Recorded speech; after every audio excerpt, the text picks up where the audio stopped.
What's up, everybody? Welcome back. It's been a while. Here we are doing the thing.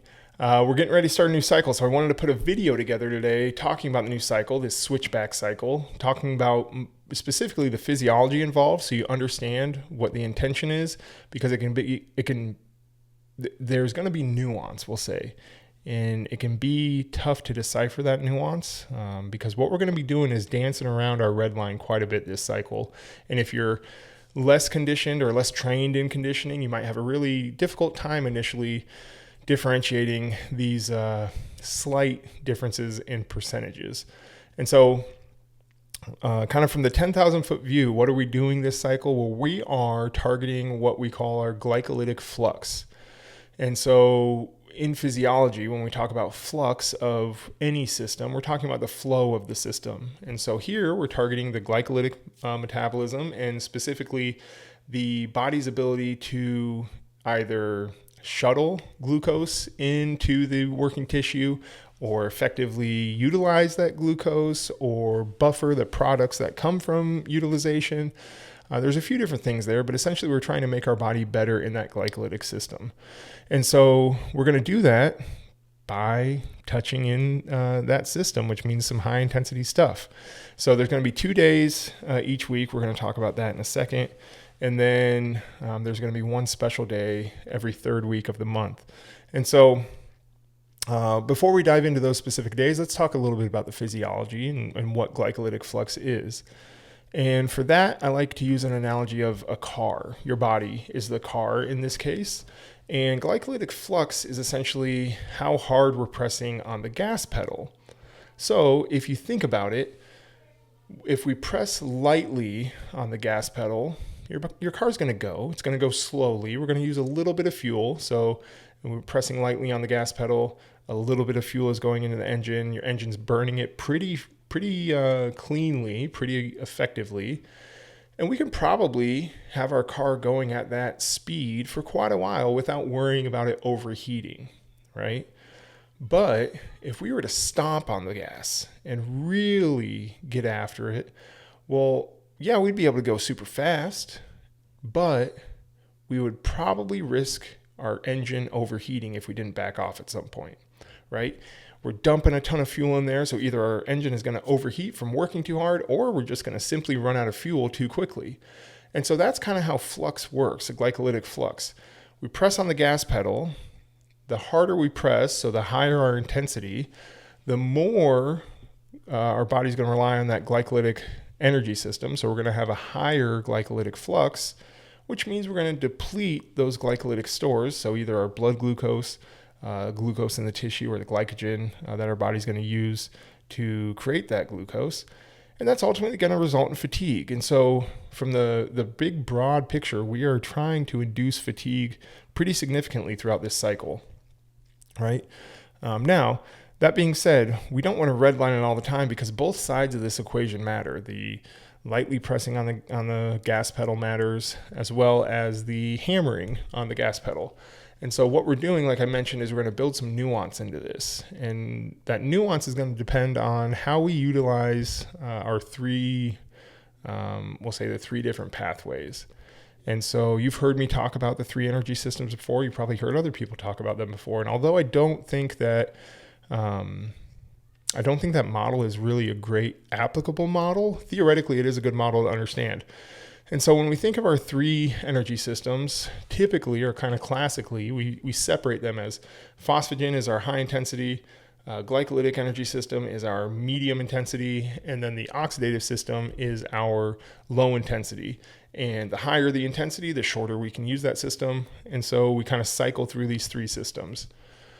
The reality is, while there may be three different pathways, they're all going at all times. And so instead of being these three separate gears, they're all three gears that are interlocked and working together. And really what it comes down to is really just which one is working predominantly. And so that's going to be dependent on the intensity that we're going at. Now, as you've also probably heard me talk about, instead of that three energy system model, I prefer looking at energy system training through the lens of the critical power model. And so that critical power model, as you can see here, just for a refresher of those who haven't heard it or maybe forgot, on the x-axis here we have time. On the y-axis we have power. And you'll see there's two different sections. There's what we call like an oxidative balance, and there's the W prime. We've seen that before. We see that in our training days.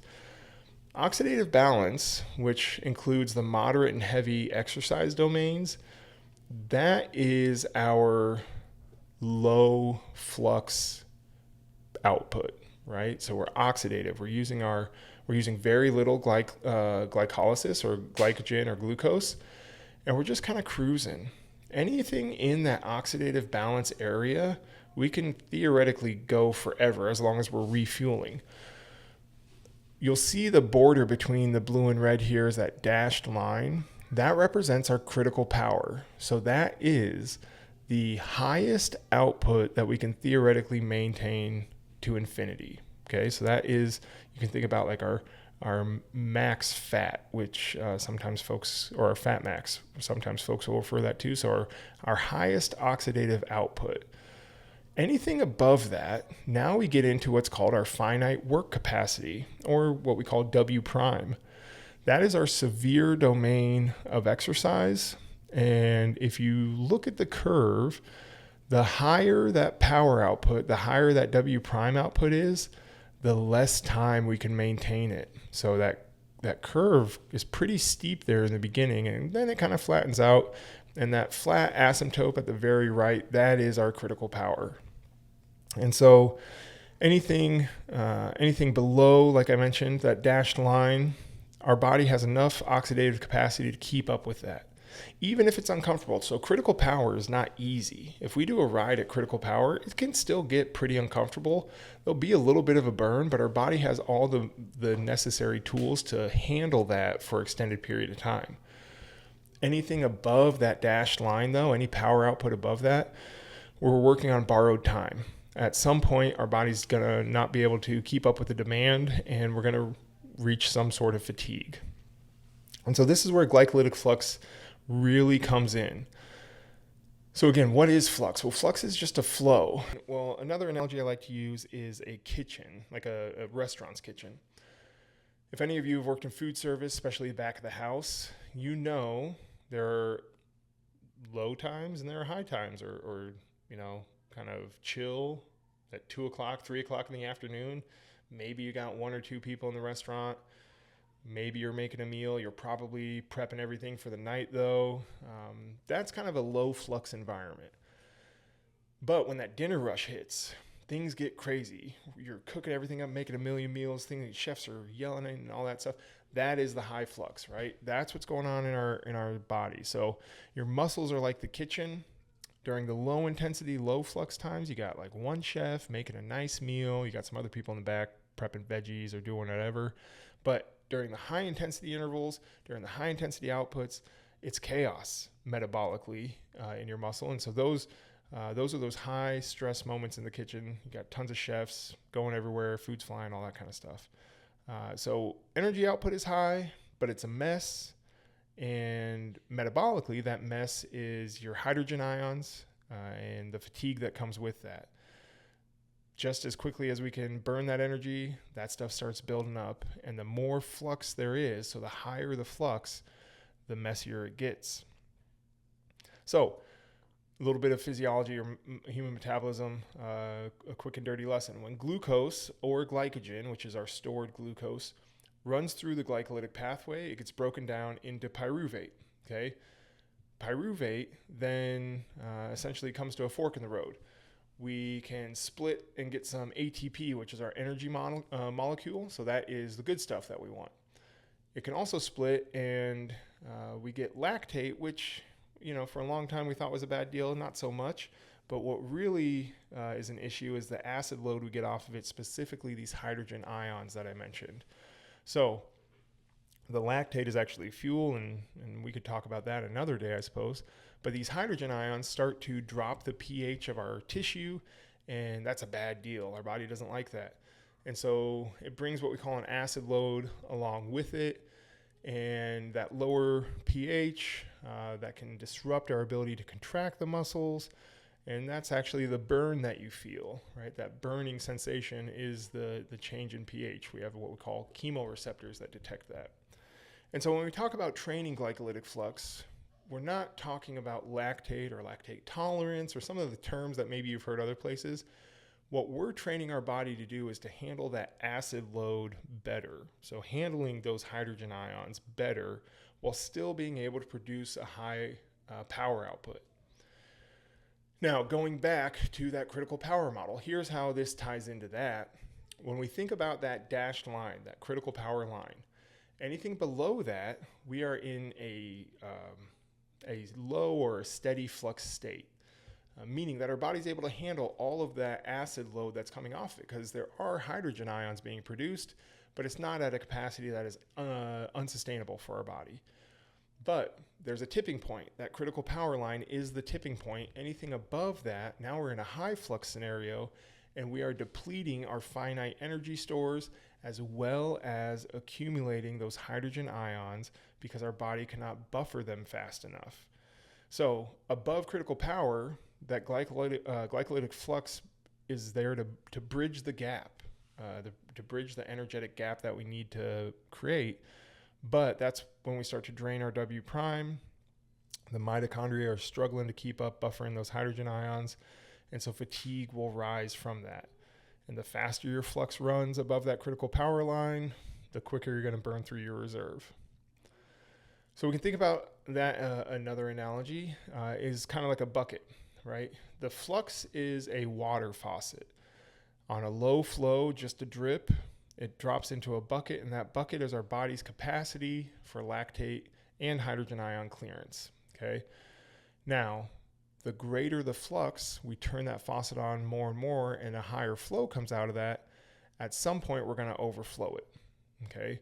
And when we overflow that bucket of clearance, our buffering systems, our buffering capacity, we're going to run into fatigue. So it's not an if, but a when, okay? We will run into fatigue, and you can only hold it off so much, right? So that brings us back to the cycle. Why are we dedicating at least 2 days a week to this? Well, because it's important. It does three big things for our body's ability to produce power, to sprint, to compete in our sport. First, it's going to increase the capacity for our body's stored substrates, meaning if we're dosing our body enough with this intensity, essentially telling our body, hey, we need to be able to work in this intensity, our body is going to respond by saying, hey, if we're hanging out here, we better have the energy to do it. And it's going to increase those glycogen stores in the tissue. So we're going to be able to hold on to more fuel for when we need it to help with this flux. The second thing we're going to do is we're going to improve our body's ability to buffer and clear out that acid load. Again, same concept. If we are constantly asking our body or introducing these acid loads to our body's going to say, man, we better step up our game. We better get better at clearing this stuff out because it's messing us up. And so you'll build up some enzymes and those pathways to help buffer. And then lastly, the end result of all of that is we're going to learn to be able to, our body will learn how to protect our W prime. We'll have a deeper reserve there. We'll probably also increase our critical power. And so now we can save ourselves from depleting that W prime as quickly as we were maybe before the cycle started. And so let's look at the actual week here. What are we going to see? Well, again, every week we're going to see 2 switchback days. And so the way these are set up, they are based off of our 30-minute time trial. So if we look at our 30-minute time trial's average pace, we are going to work some math there. I'm just going to pull up the first day so I can make it an applied situation for you guys. So we have, first off, they're continuous days. So switchback days are continuous work. You're not going to stop working during the time. And if we look at this first day, you'll notice it's 10 rounds, a minute 30 at our endurance pace, and then a minute 30 at plus 20%. So what we're talking about here is a percentage of our endurance pace. So let's say for easy math, like I have there, your endurance pace is 300 watts. And again, let me say, if you're using an ergometer, It's going to be a lot better to measure things in wattage in terms of finding your pace. Calories will work, but they're going to be less specific. So you might overshoot some of these days, which will be a little bit more difficult. If you're running, using meters is specific enough for us to get these measures. So I like to use wattage. So let's say 300 watts. That's my endurance pace. Plus 20% of that, so 20% of 300 watts is 60. So that means I'm going to do 1:30 holding about 300 watts. And then I'm going to go right into 1:30 holding 360 watts. We call that a square wave interval, meaning we get right up to that intensity and then we hold it. And then at the end of that 1:30, we drop right back down. It's going to get dicey. It's going to be pretty difficult, okay? But what we're doing here, by not having a set time of rest, we're recovering on the fly, that's going to push your body to improve those buffering mechanics because we're not going to be able to stop. But what we do know is if we go to our endurance pace, again, that's our critical power or below. So we know at its heart, that pace isn't adding to the accumulation. Okay. So we're stressing our system and then we're working on limited resources, but over time, your body should become more and more acclimated to this. And they should be able to buffer better and better during those endurance paces. But it's going to hurt. It's not random suffering. There's a reason for it. But these are the adaptations we're after, and this is the only way to get there. You have to just kind of burn for a little bit. But that's the game that you guys signed up for. So we'll get 2 of those days a week, 2 switchback days a week. It's either going to be a Monday, Thursday, or a Tuesday, Friday. Other days that you're going to see, we're still going to have our aerobic power days. We're still going to have our high lows, which again, kind of getting the same system going, but that's just a short sprint and then a longer ride in the endurance. So you can see how we're building that nuance there. I've mentioned nuance about it. We're building that upper end in a couple different ways.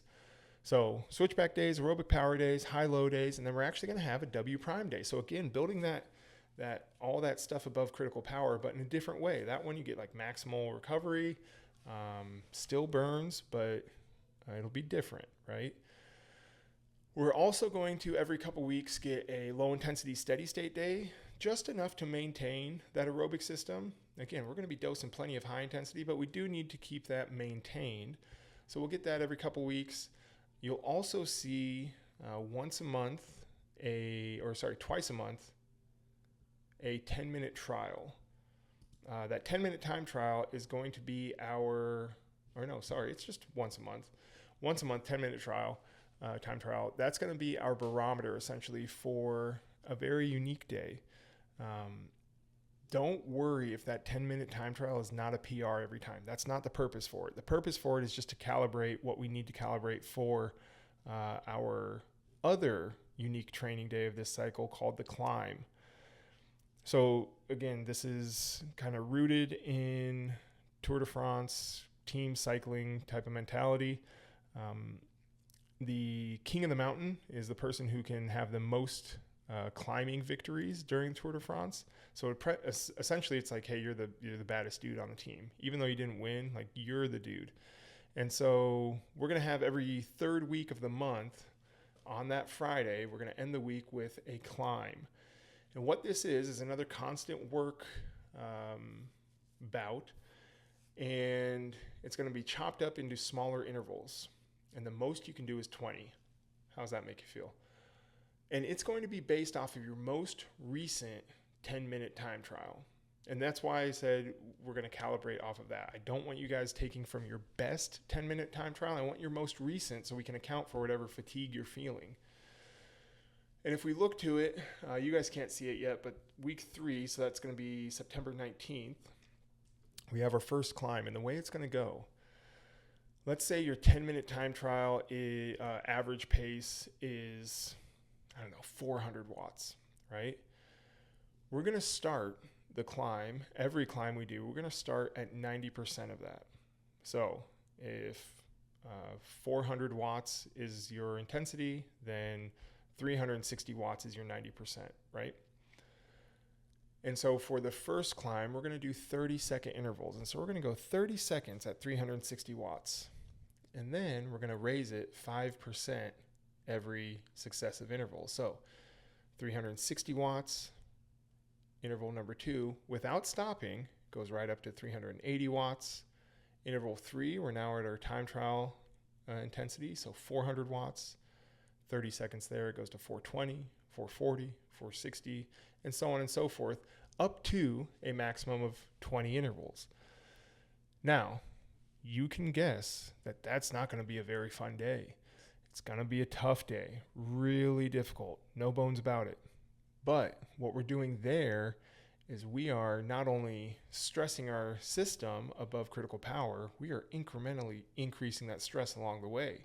So it's like an exponential call for your body's buffering system to come into play. So it's going to be an intense stimulus that's going to drive intense adaptation. Your body's going to be like, yo, if that ever happens again, we really need to be ready. And so it's going to drive some good adaptation. But like in all things training, it's not easy, right? So those are going to be our days. When we reach these days, again, kind of like last cycle, it might be easy to feel frustrated, like you might have failed if you can't hit the intensities. Guys, I gotta tell you, while I can respect that kind of mentality, you're designed to fail. That's the nature of this. We're operating above critical power, and so we have to expect that our body can't sustain it. That's the whole nature of all this, but the end result is we're going to be able to lift that critical power. So now you're going to be able to push harder for just as long. So don't get down on yourself, right? If you do find yourself kind of struggling, kind of getting frustrated, whatever, get in the Discord, air your frustrations. You'll find other people are in those same spots. But know that after this block, your engine is going to be more developed than probably it ever has been. And I'm not saying that just because I'm high on my own supply. This is some very potent training. So I guarantee you'll come out the other end just a whole new machine. So stick with it. Stay resilient with it. If you have any questions, dump them in the Discord. Get ready to burn, but it's going to be good stuff. So let me know if you guys need anything. Have fun.